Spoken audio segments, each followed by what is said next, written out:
Իսրայելի վարչապետ Բենյամին Նեթանյահուն մայիսի 7-ին կայցելի Ադրբեջան։ Նեթանյահուն մայիսի 8-ին կհանդիպի Ադրբեջանի նախագահ Իլհամ Ալիևի եւ հրեական համայնքի անդամների հետ։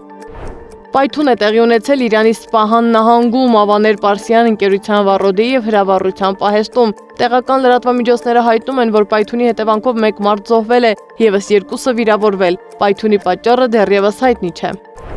Հնդկաստանի եւ Պակիստանի միջև սահմանային գոտում Քաշմիրի Լիպահովտի շրջանում ծանր հրետանու մասնակցությամբ բախումներ են տեղի ունեցել։ Շրջանառվող տեղեկությունների համաձայն Պակիստանը գնդակոծել է հնդկական 3 անցակետ։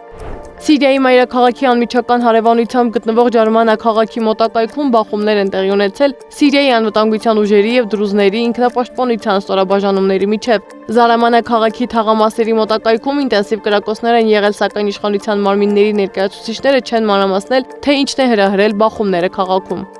Վրաստանում մեկնարկել է ՆԱՏՕ-Վրաստան 2025 հրամանատարաշտաբային զորավարժությունները։ Դրանց կմասնակցեն դաշինքի անդամ եւ գործընկեր 17 երկրի ներկայացուցիչներ, հաղորդում է Հանրապետության պաշտպանության նախարարության մամուլի ծառայությունը։ Մասնավորապես զորավարժություններին կմասնակցեն Վրաստանը, Բուլղարիան, Ֆրանսիան եւ Գերմանիան։ Միացյալ Նահանգներն ավելի քան 800 հրթիռային հարվածներ է հասցրել Եմենի Անսար Ալլա անդամներին։ Դրանք կշարունակվեն այնքան ժամանակ, քանի դեռ չի վերականգնվել նավարկության ազատությունը եւ չեն դադարել հարձակումները ամերիկյան նավերի եւ զինվորականների վրա, ասել է Միացյալ Նահանգների անվտանգության գծով խորհրդական Ուոլցը։